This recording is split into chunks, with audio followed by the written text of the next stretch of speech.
ሰላም ጤና ይስጥልን ውድ የቻናሌ ቤተሰቦች እንዴት አላችሁ? በያላችሁበት ሰላምን ተመኘው ዘቢብ ነኝ። ዛሬ ደግሞ በጥያቄያችሁ መሰረት የባቅላባ ቂጣ አሰራርን ይዤላችሁ መጥቻለሁ። ትወዱታላችሁ ብዬ ተስፋ አደርጋለሁ። ሁላችሁንም እንኳንም በሰላም መጣችሁ ላለውኝ አዲሶች ሰብስክራይብ በማድረግ ሁሌም የምሰራው ቪዲዮ እንዲደርሳችሁ ኦል የሚለውን ማብራታችሁን አትዘንጉ። ነባሮች ደግሞ እንዲሁ በላይክም በኮመንትም እንዲሁም በሼር እንድታበረታቱኝ መልካም ጥያቄ ነው፣ መልካም ምኞቴ ነው። ወደ ቪዲዮ እንገባለን። መልካም ቆይታ።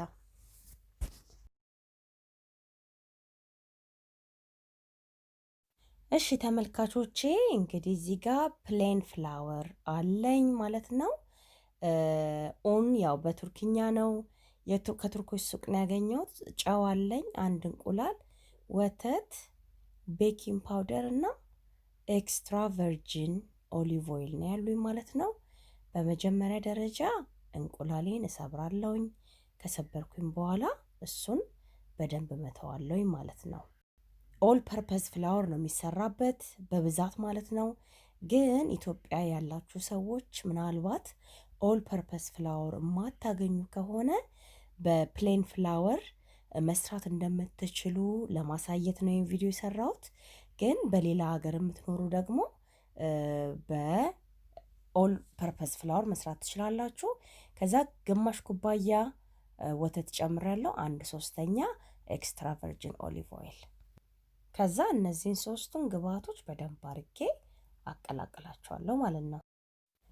ወተት፣ ከዛ 1/3 ደግሞ ኤክስትራ ቨርጂን ኦሊቭ ኦይል አረግና እነዚህን ሶስት ግብአቶች በደንብ አድርጌ አቀላቅላቸዋለሁ ማለት ነው።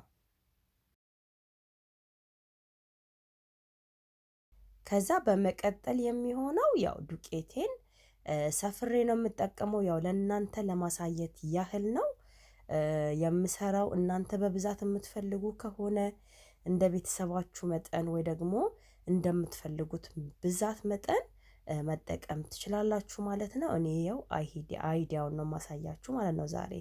ከዛ አንድ ብርጭቆውን ነፍቼ በወንፊት ያቀላቀልኩበት ውህድ ውስጥ ጨምራለሁ ማለት ነው። ከዛ እንደዚህ እያልኩኝ ሁለቱንም በመጀመሪያ ሁለቱን ዱቄት ነው የምጨምረው፣ ሁሉንም አልጨምርም አንድ ላይ ማለት ነው። እና ከዛ እያየውኝ የሚያስፈልገውን ያህል ጨምራለሁ ማለት ነው። ያው እዚህ ጋር ደግሞ ቤኪንግ ፓውደር ግማሽ ማንኪያ ጨምሬያለሁ። ጨው በጣም ትንሽ ጨምሬያለሁ። እነዚህን አቀላቅላለሁ ማለት ነው።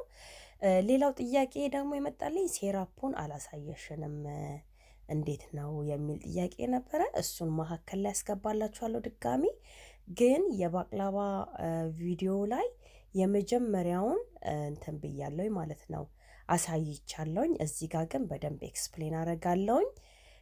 ሌላው የመጀመሪያ ባቅላባውን ስሰራው ኢቭን በደንብ አልተዘጋጀውም ነበረ። እንደ አጋጣሚ ነው ለሌላ ነገር ተፈልጎ ባቅላባውን ልሰራ ሳስብ ለምን አልቀርጸውም እና ለምን ሼር አላረጋቸውም ብዬ ነው የቀረጽኩትና እዛ ላይ ምናልባት ሙሉ ለሙሉ ኢንፎርሜሽን ላይኖር ይችላል። ያልገባችሁ ነገር ካለ ማንኛውም ቪዲዮ ላይ ገብታችሁ ወይ ደግሞ ባቅላባው ላይም ገብታችሁ ኮመንታችሁን አስቀምጣለሁ፣ በተቻለ መጠን እመልሳለሁ። ከዛ ያው እንዳያችሁት 2 ኩባያ ከግማሽ አሁን ግማሹን ጨምሬያለሁ ማለት ነው። የሚቀጥለው ስቴፕ በእጅ ነው። ዛሬ እኔ በእጅ ያቦካሁት፣ ምናልባት ማሽን የሌላቸው ሰዎች ካሉ በእጅ የሚጠቀሙ ካሉ በእጅ ላሳይ ብዬ ነው። በማሽን ራሱ መጠቀም ይቻላል ማለት ነው። በማሽናችን የምንፈልገውን መጠን አድርገን በደንብ አድርገን እናቦከዋለን ማለት ነው። ያው ትንሽ በእጅ እንትን ማለቱ አድካሚ ነው ትንሽ እንጂ ማሽን ካለ በማሽን ተመራጭ ነው። ከዛ በዚህ መልክ በደንብ አድርጌ እንትን እለዋለሁ ማለት ነው፣ አሸዋለሁ። ሊጡ መሆን ያለበት ደረቅ ያለ ሊጥ ነው መሆን ያለበት፣ መቅጠን የለበትም። ከቀጠነ በኋላ ላይ በጣም ነው የሚያስቸግረን ማለት ነው። ስለዚህ ሊጡን እንዳያችሁት ወፍራም መሆን አለበት። እኔ ለግማሽ ኩባያ ወተት፣ አንድ እንቁላል እና 1/3 ዘይት የተጠቀምኩት ኦልሞስት ለ3 ኩባያ ትንሽዬ የተረፈ ነው ማለት ነው። እሱንም ከስር እያረኩኝ እያሸውበት ነበረ እና ያው በዚህ መልክ በደንብ አድርጌ ኦልሞስት ከ10 ደቂቃ በላይ አሽቸዋለሁ ማለት ነው። በደንብ መታሸት አለበት። ያው እንደዚህ ስታረጉት እራሱ ያስታውቃል። ይቀረዋል ማለት ነው ትንሽ። ከዛ እንደገና ድጋሚ 5 ደቂቃ በደንብ አሸዋለሁ ማለት ነው። አሁን ይሄ ሬዲ ነው ማለት ነው።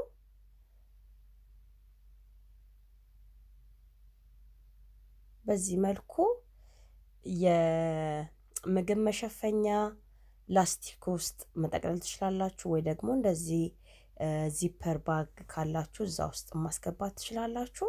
ከዛ እንትን ውስጥ ፍሪጅ ውስጥ ለ20 ደቂቃም ለ30 ደቂቃም ታስቀምጣላችሁ ማለት ነው። አሁን ደግሞ ሴራፑን አላሳየሽንም ለሚለው ጥያቄ በአጭሩ እዚህ ጋር ለመግለጽ እሞክራለሁ። ድስት ውስጥ የጨመርኩት 2 ኩባያ ውሃ ነው። 2 ኩባያ ውሃ ጨምሬያለሁኝ። ከዛ 1 ኩባያ ከሩብ ደግሞ ስኳር አረጋለሁኝ። ለምንድን ነው ይሄንን ያረኩት? እንደ ብዛቱ ይወስነዋል። ኖርማሊ አንድ ፓክ የሚሰራ ከሆነ 150 ግራሙ 1 ኩባያ ውሃ ይቅርታ 1 ኩባያ ስኳር ከ1 ኩባያ ከግማሽ ውሃ ጋር ነው የሚሰራው ማለት ነው። እኔ ግን 2 ፓክ ስለምሰራ 300 ግራሙን ማለት ነው። ስኳሩም እንዲበዛ አልፈለኩም። እንደገና ደግሞ ውሃውም እንዲበዛ አልፈለኩም። ለዛ በራሴ መጠን ቀንሼ ደረቅ ያለ ልክ እንደ ደረቅ ያለ ሳይሆን እንደ ኬክ አይነት ነገር የሆነ በጣም ውሃ የበዛበት ላለመስራት ነው ይሄንን ያደረኩት ማለት ነው። ከዛ ስኳሬን ከጨመርኩኝ በኋላ ምንድነው የማረገው? ሎሚ ውሃ ካለው 3 የሻይ ማንኪያ፣ ውሃ ከሌለው ግን አሁን የኔ ውሃ ስለሌለው ኦልሞስት ሙሉውን ግማሽ ተጠቅሜያለሁ ማለት ነው። እና ከግማሽ በላይ ባንጨምር የተመረጠ ይሆናል ማለት ነው። ከዛ ይሄንን ከጨመርን በኋላ ቢያንስ ከ5 ደቂቃ እስከ 7 ደቂቃ እሳታችንን ቀንሰን እናፈለዋለን ማለት ነው። ካፈላን በኋላ አጥፍተን ጥግ እናስቀምጠዋለን እንዲቀዘቅዝልን። ሌላው ወደ ቂቤ እመጣለሁ ማለት ነው። ቂቤ ያው እንዳልኳችሁ 250 ግራም ቂቤና ግማሽ ኩባያ እንትን ዘይት ነው የምጠቀመው ማለት ነው። ይሄም እንደ መጠናችሁ ይወስነዋል ማለት ነው። ትንሽ የምትሰሩ ከሆነ 125 ግራም፣ አንዱን ፓክ ብቻ የምትሰሩ ከሆነ 125 ግራም ቂቤ ከሩብ ነው የሚባለው አይደል? ከሩብ ዘይት ጋር በቂ ነው ማለት ነው። ግን ብዛት እንደኔ 2 የምትሰሩ ከሆነ ደግሞ 250 ግራም ቂቤና ግማሽ ኩባያ ዘይት ትጠቀማላችሁ ማለት ነው። ያንንም ጀስት አቀላቅሎ ትንሽ ከቀለጠልን በኋላ እሳታችንን እናጠፋለን። አይ ሆፕ ጥያቄያችሁን መልሻለሁ ብዬ ተስፋ አደርጋለሁ። አሁን እንግዲህ ደግሞ ወደ ዋናው ስራዬ ስመለስ ወደ 1 ኩባያ የሚሆን ይሄ መጠንም የለውም ያው ሲያንሰን መጨመር እንችላለን ማለት ነው። ኩባያ የሚሆን የሚጠጋ የፕላን ፍላወር አድርጌያለሁኝ። ከዛ ኮርን ስታች አለኝ የበቆሎ ዱቄት ማለት ነው። እሱንም እንደዛው አደርጋለሁ። እንደነገርኳችሁ መጠን የለውም። ይሄንን ኤኒ ታይም ሲያንሰን መጨመር የምንችለው ነው። ከዛ አቀላቅለዋለሁኝ። ምናልባት የበቆሎውን የማታገኙ ከሆነ ኖርማል በዳቦ ዱቄት ብቻ መስራት ይቻላል ማለት ነው። እንዳጋጣሚ ሆኖ ካሜራ እንትን ብዬ አዘጋጅቼ ሁሉን ነገር ጨርሼ ኢመርጀንሲ ጉዳይ አጋጠመኝና ተነስቼ ሄድኩኝ። አሁን ኦልሞስት እንትኑ ከ1 ሰዓት በላይ ፍሪጅ ውስጥ ነበረ ማለት ነው። ጥሩ ነው የሚሆነው። ሞር በተቀመጠ ቁጥር ሬስት ያደርግልናል፣ ያርፋል ማለት ነው። እና ጥሩ ነው የሚሆነው። እንዳጋጣሚ ሆኖ ነው የወጣሁት፣ ግን ከአንድ ሰዓት በላይ ፍሪጅ ውስጥ ቁጭ ብሏል። ያው እንደምታዩት አሁን ዱቄት በደንብ ያስፈልገናል። ዱቄት አረግና ይሄንን ትንሽ ሞልሞል አረጌ እቆርጠዋለሁ ማለት ነው። በዚህ መልክ እቆርጠዋለሁ። 8 ቦታ እቆርጠዋለሁ። ምንድነው እኔ ወፈር ወፈር አድርጌ ቆረጥኩት። እናንተ እኔ አንድ የቆረጥኩትን 2 በማድረግ 16 ቦታ መቁረጥ ትችላላችሁ ማለት ነው። ድጋሚ እንዳትቆርጡ እንደኔ 16 ቦታ ማድረግ ትችላላችሁ። 16ም 20ም እናንተ እንደምትፈልጉት መጠን። ከዛ ይሄንን እንደገና ድጋሚ እኩል በኩል ቆርጠዋለሁ ማለት ነው። ከዛ በዚህ መልክ ከቆረጥኩት በኋላ ወደ ጎን አስቀምጥና ነጠላ አለኝ። ንጹህ ነጠላ፣ ያው አይብም ምንም ስሰራ የምጠቀምበት ነው። በሱ ሸፈነና ከዛ ኮርንስታቹን እያረግን በዚህ መልክ እንግዲህ ይሄንን ስቴፕ በደንብ ላሳያችሁ እሞክራለሁ። ያው እንግዲህ ጣውላው የታጠበ ነው። መጀመሪያ አልገለጽኩም። እንደዚህ አይነት ነገር ሲሆን ብቻ የምሰራበት ነው እና መጀመሪያ ሳጸዳ ያው ስላልገባ ፐርፐዝሊ ለዚህ ስራ የተዘጋጀ ጣውላ ነው። ከዛ በዚህ መልክ እንደዚህ እንግዲህ ሼፑ እኩል ባይመጣም ችግር የለውም። መጨረሻ ላይ መቆረጡ አይቀርም ጫፍ ጫፉ። ስለዚህ ግዴታ ወይ ስኩዌር 4 ማዕዘን ወይ ደግሞ ክብ አልመጣልንም ብለን እንትን እንዳትሉ። ሮሊንግ ፔን የሌላችሁ በማመሰያ ከፍ ባለ ማመሰያ መጠቀም ይቻላል። ምናልባት የማታገኙ ከሆነ ምናልባት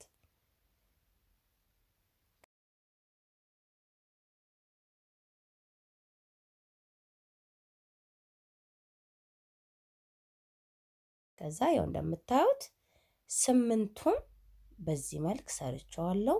እንደነገርኳችሁ ቪዲዮ መግቢያ ላይ ለእናንተ ለማሳየት ያህል ነው። ምክንያቱም ከትናንት ወዲያን የሰራሁት፣ ስለዚህ ለእናንተ ለማሳየት ያህል ነው የሰራሁት ይሄንን።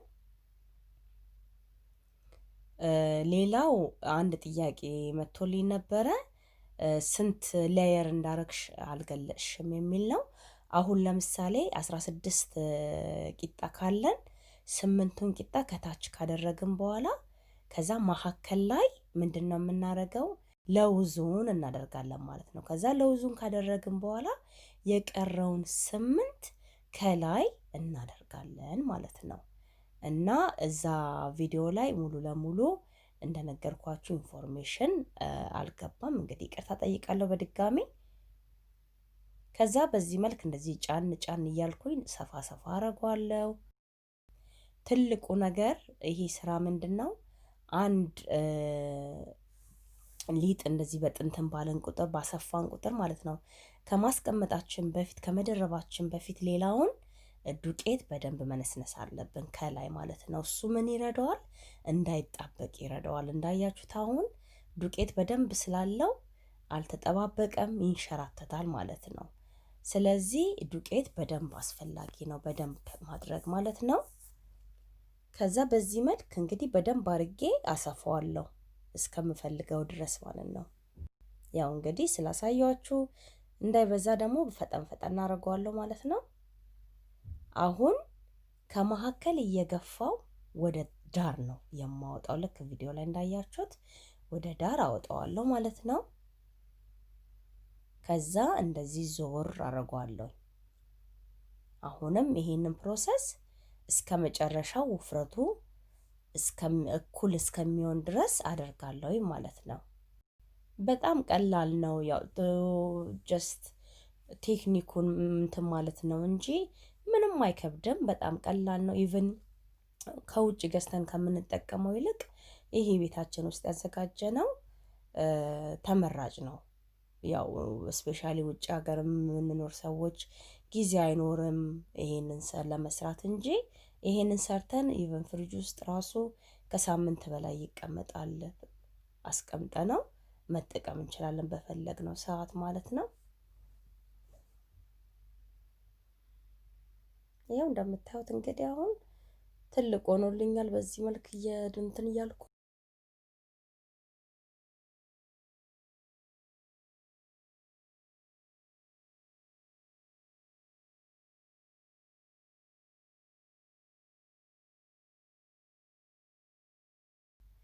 ያው እንደምታዩት አሁን ትልቅ አድርጌዋለሁ።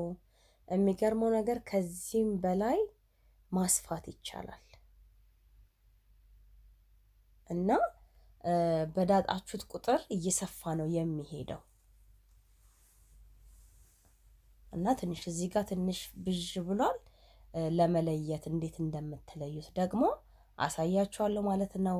እኔ ይሄን ያህል ቅጥነቱም በቂ ነው ብዬ ነው የማስበው። ከዚህ በላይም የሚቀጥን ከሆነ በኋላ ላይ ለማለያየት በጣም ነው የሚከብደን ማለት ነው። ስለዚህ በዚህ መልክ የመጀመሪያውን ዙር ይኸውላችሁ እንደምታዩት ሆኖ ይኸው እንደዚህ ሆኖ ደርሶልናል። ከዚህ በላይም እንደነገርኳችሁ ማቅጠን እንችላለን ማለት ነው።